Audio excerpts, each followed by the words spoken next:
പെസഹായ്ക്കു മുമ്പുള്ള വ്യാഴാഴ്ച അപ്പസ്തോ 25/1946 അവർ യോവനായുടെ വീട്ടിലേക്കു നടക്കുന്നു. എന്നാൽ ശിഷ്യർ പലരും ജനക്കൂട്ടം നിമിത്തം കുട്ടം വിട്ട് പല സ്ഥലങ്ങളിലായി പോയി. ഈശോയുടെയും അൽഫെയൂസിന്റെ 2 പുത്രന്മാരുടെയും കൂടെ നടക്കുന്ന പത്രോസ് ചോദിക്കുന്നു, കർത്താവേ, നമുക്ക് ഇപ്പോൾ ഒന്ന് പരസ്പരം സംസാരിക്കാമല്ലോ?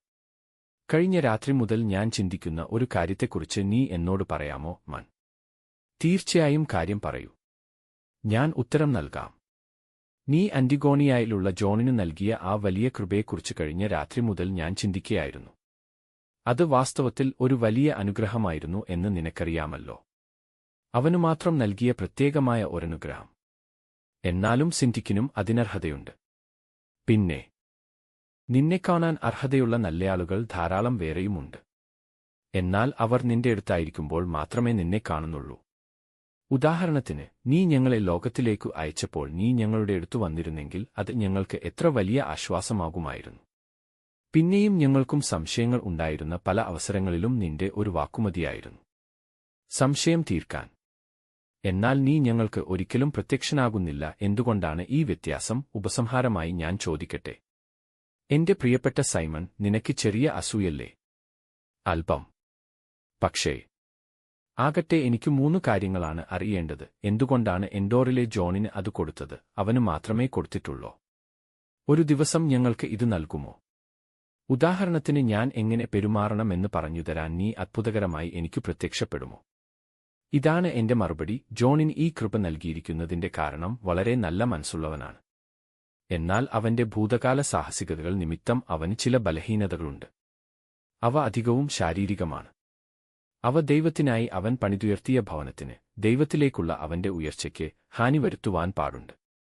എന്റെ പ്രിയ സ്നേഹിത, നോക്കൂ, നമ്മുടെ ഭൂതകാലം ആഴത്തിലേക്കു വേരിറക്കിയിട്ടുള്ള പൊറ്റ പോലെയാണ്. അത് മുറിവുകളോടെ മായ്ച്ചുകളയാൻ പാടില്ലാത്ത കലകൾ അവശേഷിപ്പിക്കുന്നു. എന്നു മാത്രമല്ല, നീണ്ടുനിൽക്കുന്ന ചാച്ചിലുകളും എല്ലാ മനുഷ്യരിലും ഉളവാക്കുന്നു. ഉദാഹരണത്തിന്, ആ പർവ്വതത്തിനു ചുവട്ടിലുള്ള വീട് നോക്കൂ. മലയിൽ നിന്ന് ഒഴുകിവരുന്ന മഴവെള്ളം സാവകാശത്തിൽ അതിലേക്കു കടക്കുന്നു. ഇപ്പോൾ ചൂടുള്ള വെയിലുണ്ട്. ഇത് ഏതാനും മാസങ്ങൾ നീണ്ടുനിൽക്കുകയും ചെയ്യും. എന്നാൽ കുമ്മായത്തിലേക്കു വളർന്നിരിക്കുന്ന പൂപ്പൽ കുഷ്ഠരോഗമുളവാക്കുന്ന പാണ്ടുപോലെ എല്ലായ്പ്പോഴും ഉണ്ടായിരിക്കും. രോഗമുണ്ടാക്കുന്ന വീടാണെന്ന് പ്രഖ്യാപിക്കപ്പെട്ടതിനാൽ ആ വീട് ഉപേക്ഷിക്കപ്പെട്ട നിലയിലായി. കൂടുതൽ കാർക്കശ്യമുള്ള കാലമായിരുന്നെങ്കിൽ നിയമപ്രകാരം വീട് നിലം പരിശാക്കുമായിരുന്നു. ആ പാവപ്പെട്ട വീടിന് ഈ ആപത്തുണ്ടായത് എന്തുകൊണ്ടാണ്?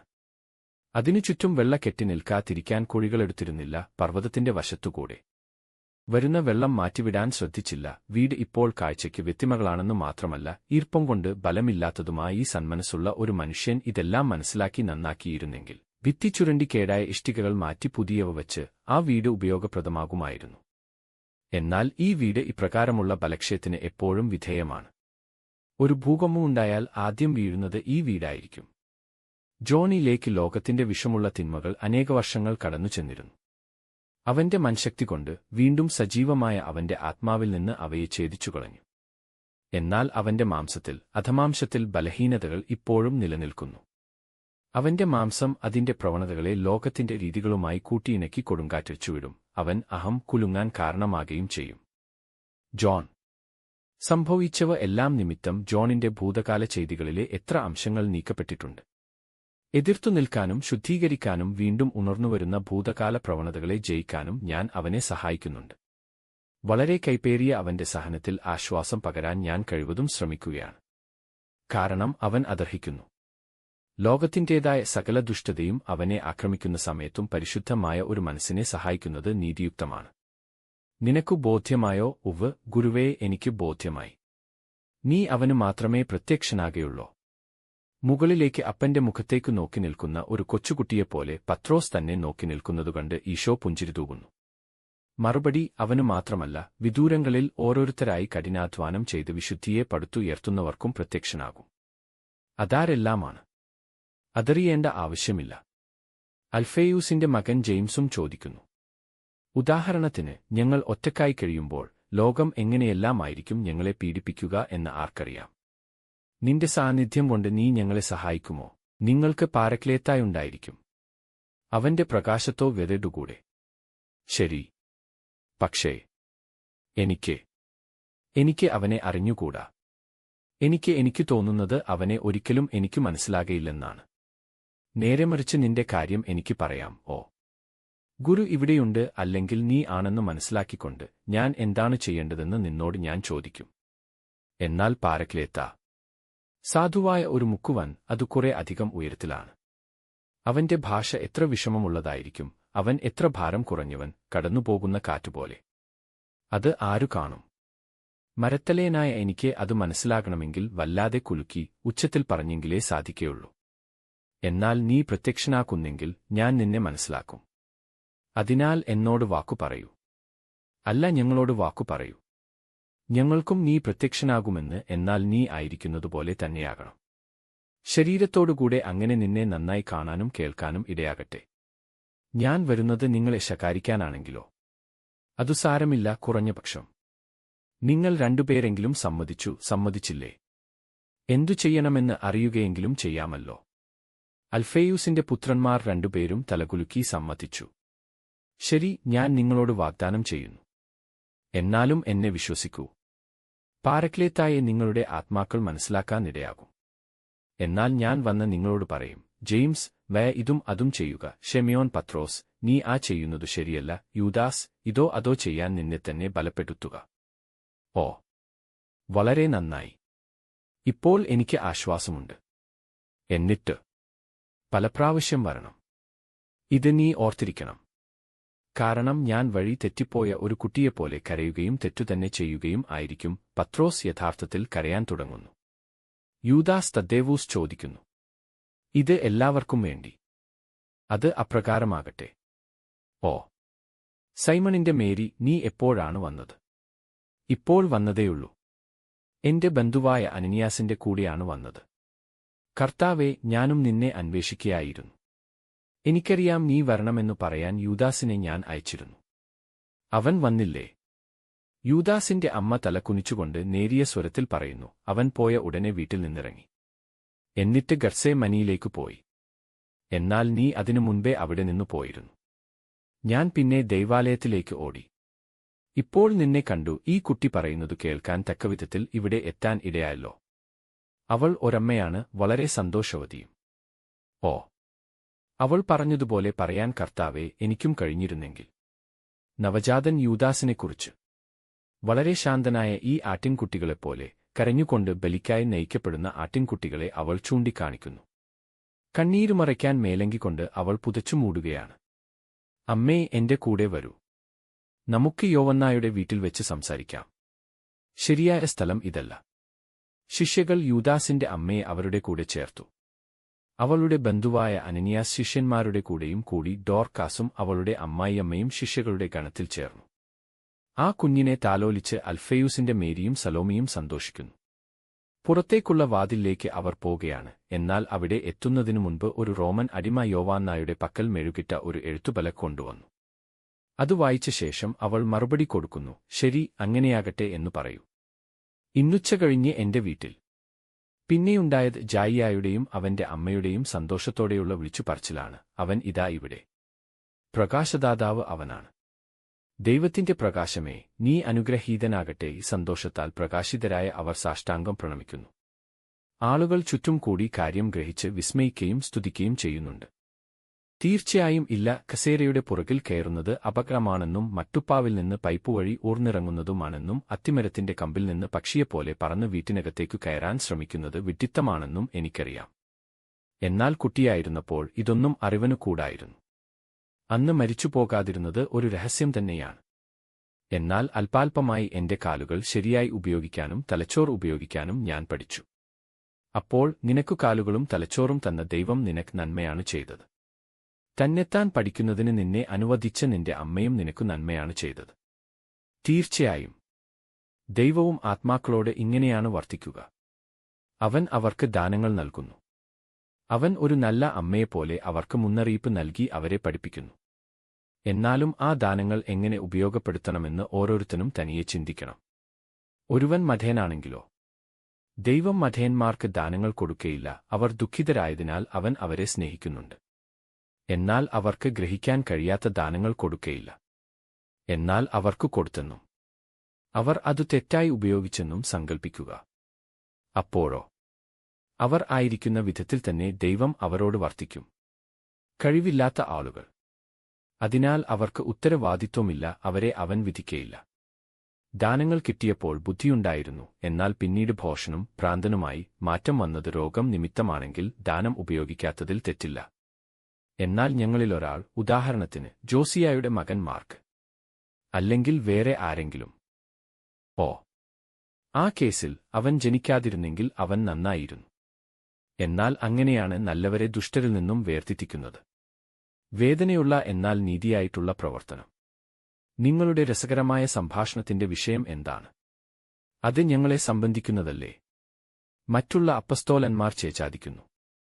റോഡിന് വീതി കൂടുതലുള്ള ഭാഗമായപ്പോൾ ഈശോയുടെ പക്കൽ വരാൻ അവർക്കു കഴിഞ്ഞു. ഞങ്ങൾ പല കാര്യങ്ങളെക്കുറിച്ച് സംസാരിച്ചു. വീടുകളുടെ കുഷ്ഠരോഗത്തെക്കുറിച്ച് ഈശോ ഒരു പറഞ്ഞു. അത് നിങ്ങൾക്കായി പിന്നീട് ഞാൻ ആവർത്തിക്കാം. പത്രോസ് മറുപടി പറയുന്നു. എന്തൊരു അന്ധവിശ്വാസം! ആ കാലഘട്ടത്തിനു പറ്റിയോ? ഭിത്തിക്ക് കുഷ്ഠമെന്നും വരികയില്ല. ഭോഷന്മാരായിരുന്ന 248 ആളുകൾ ഭിത്തിക്കും വസ്ത്രത്തിനുമെല്ലാം ജന്തുക്കളുടെ ഗുണങ്ങൾ ആരോപിച്ചിരുന്നു.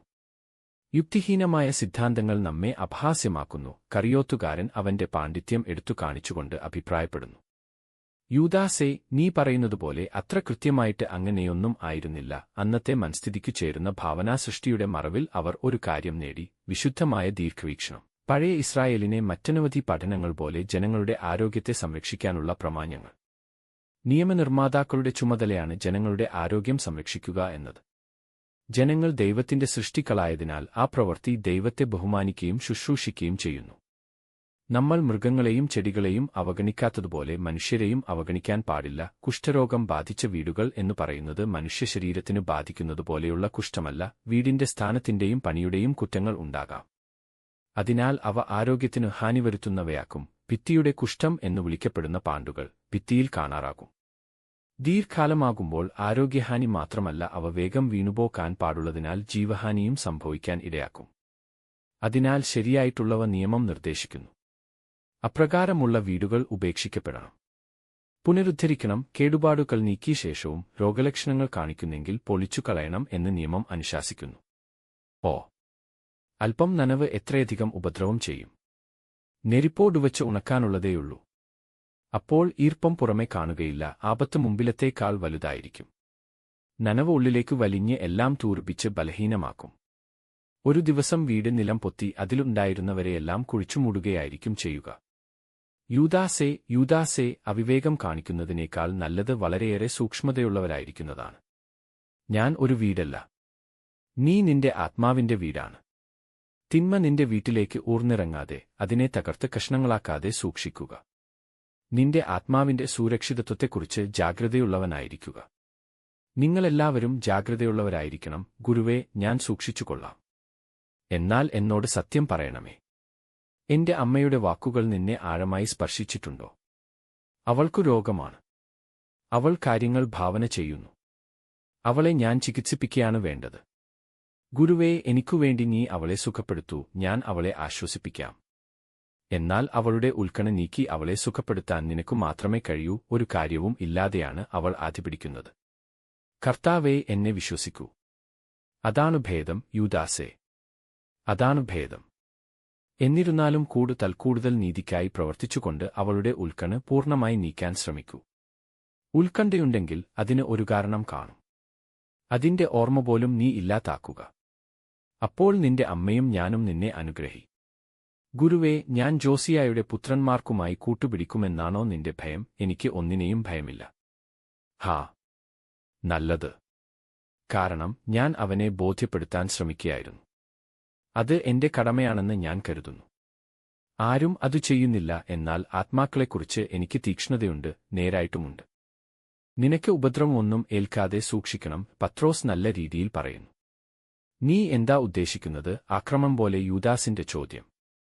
ഇത്രമാത്രം കത്തുന്ന വല്ലതും കയ്യിലെടുക്കണമെങ്കിൽ തീ പിടിക്കാത്ത എന്തെങ്കിലും സാധനം കയ്യിൽ വേണം. എന്താണത്? നമ്മുടെ കാര്യത്തിൽ എന്ത് വലുതായ വിശുദ്ധി? എനിക്കതൊന്നും ഇല്ല. ഉണ്ടോ എനിക്ക്? നിനക്കോ എനിക്കോ നമ്മുടെ ഇടയിൽ ആർക്കും ഇല്ല. അതിനാൽ പൊള്ളിപ്പിരിയേണ്ടതായി വരും. പൊള്ളലിന്റെ പാടുകളും കാണും. അപ്പോൾ ആത്മാക്കളുടെ കാര്യം ആരന്വേഷിക്കും? തത്കാലം ഗുരു അന്വേഷിക്കും. പിന്നീട് നമുക്ക് അത് ചെയ്യാതെന്നുള്ള കഴിവ് ആയിക്കഴിയുമ്പോൾ അവന്റെ വാഗ്ദാനം അനുസരിച്ച് നമ്മൾ ചെയ്യും. എന്നാൽ എനിക്ക് ഇപ്പോൾ അത് ചെയ്യണം.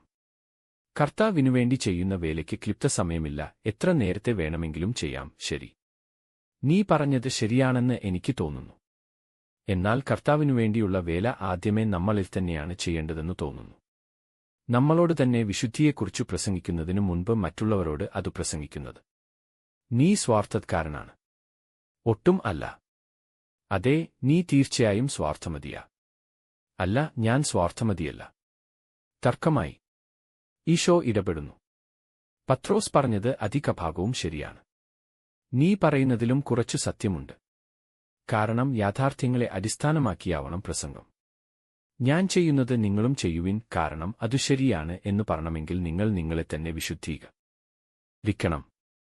പത്രോസ് പറയുന്നതിനെ അത് സ്ഥിരീകരിക്കുന്നു. എന്നാൽ മറ്റുള്ള ആത്മാക്കൾക്കായി വേല ചെയ്യുമ്പോൾ നമ്മെ തന്നെ പൂർണ്ണരാക്കാൻ അത് സഹായിക്കും, കാരണം നമ്മൾ സ്വയം നന്നാകാൻ നിർബന്ധിതരാകും, അല്ലെങ്കിൽ അവർ നമ്മെ വിമർശിക്കും. നമ്മളിതാ ഇവിടെ യോവന്നായുടെ വീട്ടിലെത്തിയിരിക്കുന്നു. കർത്താവിനായി ജോലി ചെയ്യുന്നവരുടെ കൂടെ നമുക്കും സന്തോഷിക്കാം. യാഥാർത്ഥ്യങ്ങളിലൂടെ വരും കാലത്തെക്കുറിച്ചു പ്രസംഗിക്കാം.